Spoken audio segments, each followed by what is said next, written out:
রেমাল ঝড়ে চারিদিকে বিভীষিকাময় অবস্থা হলেও আমাদের দুর্গাপুরের অবস্থা এরকম। গাছগুলো হালকা পুলকা নড়ছে, বৃষ্টি হওয়া আর না হওয়ার সমান, হালকা মেঘছাও হয়ে রয়েছে। এটাই হচ্ছে রেমালের up to the limit situation দুর্গাপুরে আর যাই হোক, ঝড় বৃষ্টি কোনো কিছুই ঠিকঠাকভাবে পৌঁছাতে পারে না, কারণ এখানে প্রচুর পলিউশন, প্রচুর কলকারখানা।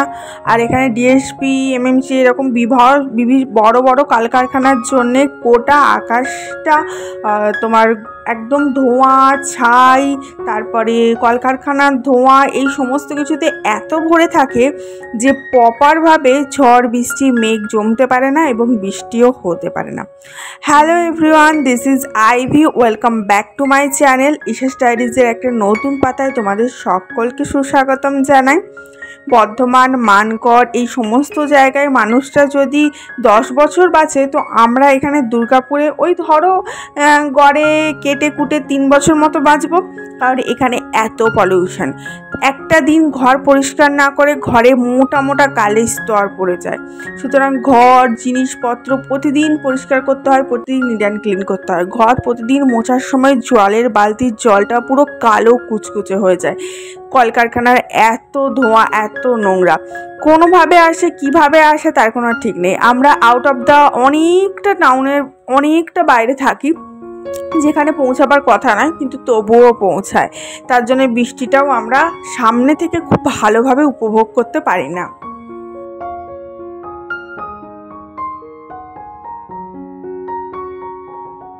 আজকে সকালবেলা মেয়ের আবদার ছিল ব্রেকফাস্টে এগরোল খাবো, কিন্তু সমস্ত রকম অ্যারেঞ্জমেন্ট ছিল না। তো ওই রুটি করে তার মধ্যে একটা এগকে ফাটিয়ে ভেজে দিয়ে দিলাম, তার মধ্যে একটু পেঁয়াজ কুচি, একটু সস দিলাম। গোলমরিচ গুঁড়ো শেষ হয়ে গেছে, লেবু ছিল না, তাও আলটিমেটলি খেতে ভালো লাগছিল। একটা রোলের মধ্যে সস আর পেঁয়াজ দিয়ে দিলে খেতে কিন্তু খারাপ লাগে না, বা একটা রুটির মধ্যে তুমি ডিম দাও না দাও, সস আর পেঁয়াজ কুচি দিয়ে রোল করে খাবে, দেখবে বেশ ভালোই লাগে, খারাপ লাগে না। তো আমার মেয়ের তো এটা খুব পছন্দ হয়েছে। যাই হোক, মেয়ের আবদার বলে কথা মেটাতে তো হবে, যা ছিল তাই দিয়েই বানিয়ে নিলাম আজকে ব্রেকফাস্টে এগরোল। আর আমাকে দেখতে পাচ্ছ, আমি যেটাতে রুটি বেলি সেটা নিয়েই খেতে বসে গেছি, মানে যতটা বাসন কমানো যায় আর কি। আবার একটা থালা নেবো, সেই থালাটা আবার মাজতে হবে, তার জন্য ওইটাতেই নিয়ে নিয়েছি এগরোলটা, নিয়ে ওটাতেই খেয়ে নিলাম আর কি।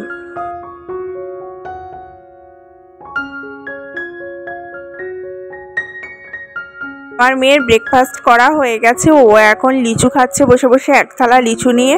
প্রতিদিন এক থালা করে লিচু খাচ্ছে, কি আর বলবো, লিচুর প্রতি ও একদম পাগল, এত ভালোবাসে লিচু খেতে। ম্যাঙ্গো আছে, ম্যাঙ্গো খাবে না, আপেল আছে, আপেল খাবে না, শুধু লিচু খাবে। যাই হোক, এরপরে এলাম বিছানাটা পরিষ্কার করতে। সকাল থেকে বিছানাটা আজকে তোলাই হয়নি গো। একটুখানি ওয়েদারটা ভালো হয়েছে, মনে হচ্ছিল কতক্ষণ ব্যালকনিতে দাঁড়িয়ে দাঁড়িয়ে ওটাকেই উপভোগ করি। যদিও বিশাল ঝেপে যে বৃষ্টিটা, সেটা আমরা এখনও পেলাম না। খাটের তলায়, তোষকের তলাটা অনেকগুলো প্যাকেট ট্যাকেট থাকে, সেগুলো একটু অ্যারেঞ্জ করে তোষকটা একটু টানাটানি করে এদিক ওদিক করে সেট করে দিলাম। এটা প্রায়ই আমি করে থাকি, কারণ তোষকটা এদিক ওদিক সরে যায় প্রায়ই, আর সত্যি একদিকটা বেশি হয়ে যায়, একদিকটা কম হয়ে যায়, তার জন্য এরকম করে সেট করে দিই। আর একটুখানি ঝড় বৃষ্টি হয়েছে, আর ওই কারেন্ট যাওয়া আসা হচ্ছে, তার জন্যই দেখতে পাচ্ছ কখনো লাইট অফ হয়ে যাচ্ছে, কখনো লাইট অন হয়ে যাচ্ছে। এখন দেখো আবার কারেন্টটা চলে গেছিলো, আবার চলে এলো, মানে কারেন্টটা আপ অ্যান্ড ডাউন করছে আর কি।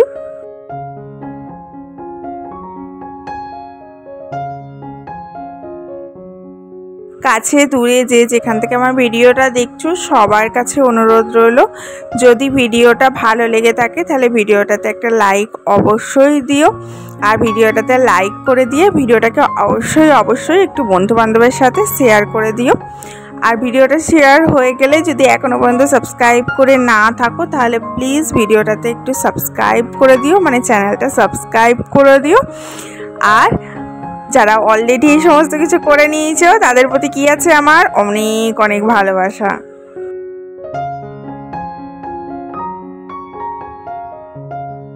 বিছানাটা সেট করে নিলাম, এরপরে মেয়েটাকে একটু তেল মাখিয়ে চান করতে পাঠিয়ে দিই, তারপরে রান্না বসাবো। আজকে রান্নাতে ওই মানে এত লেট হয়ে যাচ্ছে যে রান্নাতে বিশাল কিছু রান্না করতে পারছি না, 1-2 পদ দিয়ে মোটামুটি খাওয়ার মতো যোগ্য রান্না করে তুলছি। আমাদের মধ্যে এক হাতে যারা সংসার চালায় তারা 5-7 পদ রান্না করতে অনেক কষ্ট, তার থেকে 2 পদ রান্না করে দিলে যেটাতে তৃপ্তি করে খেতে পারবে সেরকম 2 পদ রান্না করে দিলেই সাফিসিয়েন্ট আমার মনে হয়। আমি দেখতাম আমার মা অনেক রকমের রান্না করতো, তার মধ্যে আলু ভাতে কমন থাকতো, টক কমন থাকতো, মাছ আলাদা থাকতো, তরকারিটা আলাদা থাকতো। কিন্তু আমাদের ওই হয় মাছের তরকারি একটা করে দিলাম আর একটা কিছু ভাজাভুজি করে দিলাম, নিয়ে খেয়ে নিলাম, এরকম একটা ব্যাপার হয়। মানে যতটা ইজি করা যায় টাস্কটাকে আর কি।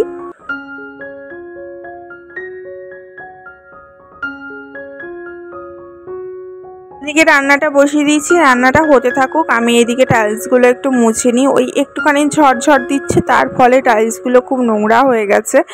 আর একটুখানি জল হলে না ওই টবে পড়ে, টব থেকে একটু একটু করে কাদা কাদা মতন পড়তে থাকে, নিয়ে নোংরা হয়ে যায়। তো সেগুলো একটুখানি ভিজে কাপড় দিয়ে মুছে নিই, ঝাঁটা দিয়ে ঝেড়ে নিই যদি ঝাড়া যায়, আর যদি ঝাড়া না যায় তাহলে ভিজে কাপড় দিয়ে একটু পরিষ্কার করে মুছে নিই, তাই টাইলসগুলো ক্লিন থাকে, দেখতেও ভালো লাগে। আর যে বোয়ামটা রয়েছে ওটা একবার মুছে নেবো, এই সমস্তগুলো আর কি।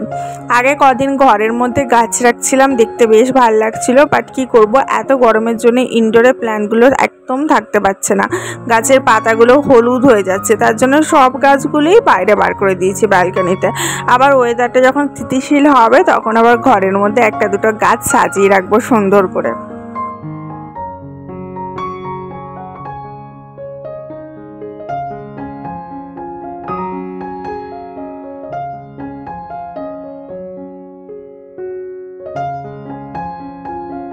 এদিকে রান্নার শেষের মুখে, তার মধ্যেই আমি গ্যাসটা মুছে নিচ্ছি।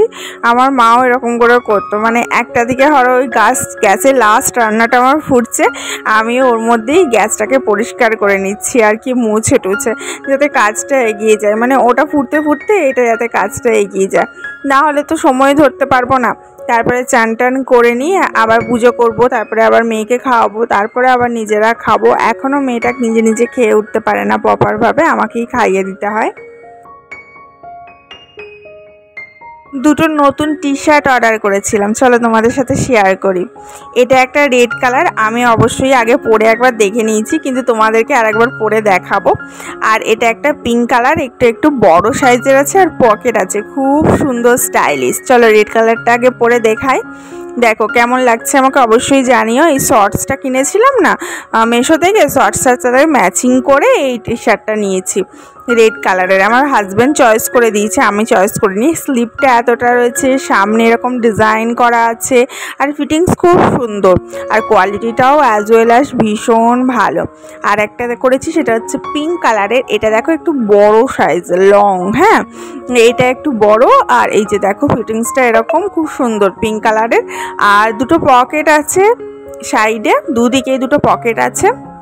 হাতের স্লিভসটা খুব একটা বড় নয়, একটু ছোট স্লিভসটা, আর সামনেটা খুব সুন্দর ডিজাইন করা রয়েছে, এই যে পায়ের থায়ের অবধি রয়েছে, ঠিক আছে। এটা একটু বড় সাইজ, খুব সুন্দর। আমার এই টপটা এত ভালো লেগেছে না কি বলবো। এরকম লং টপের সাথে একটা শর্টস পরে বিচের ধারে হাঁটতে দারুণ লাগবে না? যখন যদি কখনো গোয়া যায় তখন এরকম পরে বেরোবো।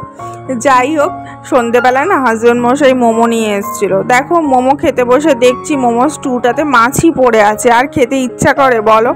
মোমোর স্টুয়ের মধ্যে দেখছি মাছি ঢেলে পড়ে, ফেলে দিলাম, কি আর করব, কিন্তু মোমোগুলো কি আর ফেলে দেবো? মোমোগুলো খেয়েই নিলাম। আর এই যে চাটনিটা এটাও ফেলে দিলাম, খাইনি গো, শুধু মোমোগুলো খেলাম। জামা কাপড়গুলো তুলে রেখেছিলাম, সেগুলো আর গোছাবার টাইম পাইনি। এখন সন্ধেবেলা একটু ফাঁকা সময় পেয়েছি, মেয়েটাকে পরি টরি দিয়েছি, ও এখন একটু খেলা করছে, আমি একটু শান্তি করে জামা কাপড়গুলো গোছাই। তবে হ্যাঁ, জামা কাপড়গুলো মেয়েকে গোছাতে বলেছিলাম, এই দেখো মেয়ে গুছিয়ে রেখেছে।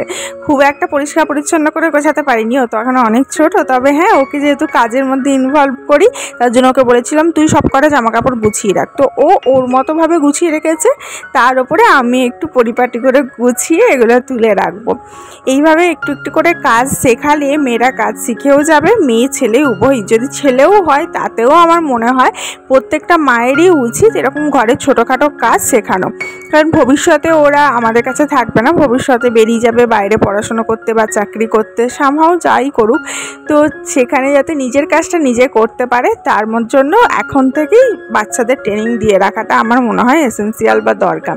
তার জন্য আমার মেয়েকে যতটুকু পারে যা পারে আমি চেষ্টা করি ওকে দিয়ে করাবার, ওকে বলি এটা করে দে ওটা করে দে, আর আমার মেয়ে ভীষণ লক্ষ্মী, আমার সব কথা শুনে সব কিছু করে দেয়। তো চলো এখন জামা কাপড় কটা গুছিয়ে নিই, জামা কাপড় গুছিয়ে তুলে রাখি।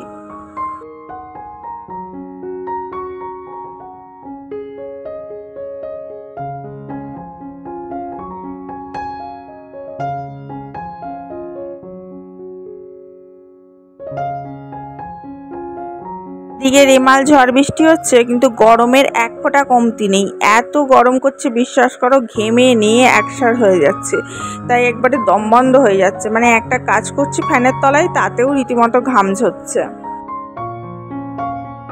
আগেকার দিনে এমন ছিল জামা কাপড় গোছানো হতো না, আলনার মধ্যে ঢিস করে রেখে দেওয়া হতো, যে যখন পারতো সেটা তুলে নিয়ে পড়তো। কিন্তু এখন এমন মানে আমরা এমন জেনারেশনে বিলং করছি যে পাট করা জামা কাপড় ছাড়া পরতে ইচ্ছাই করে না, আয়রন করা জামা কাপড় ছাড়া, সুন্দর একদম টান টান জামা কাপড় ছাড়া পরতে ইচ্ছা করে না। তার জন্য কষ্টটাও একটু বেশিই হয়। জামা কাপড় তোলার পর সুন্দর করে পাট করে গুছিয়ে তুলে রাখি আলমারিতে, যাতে যথাকার জিনিস যথায় থাকলে যাতে যখন প্রয়োজন পড়ে তখনই যাতে পাওয়া যায়। তার জন্য আমি চেষ্টা করি এরকম জামা কাপড়গুলো সুন্দরভাবে গুছিয়ে নেব, নিয়ে তারপরে একবারে গোছানো হয়ে গেলে একবারে পাট করে যেখানকার যেটা জিনিস সেখানে সেটা তুলে রাখবো।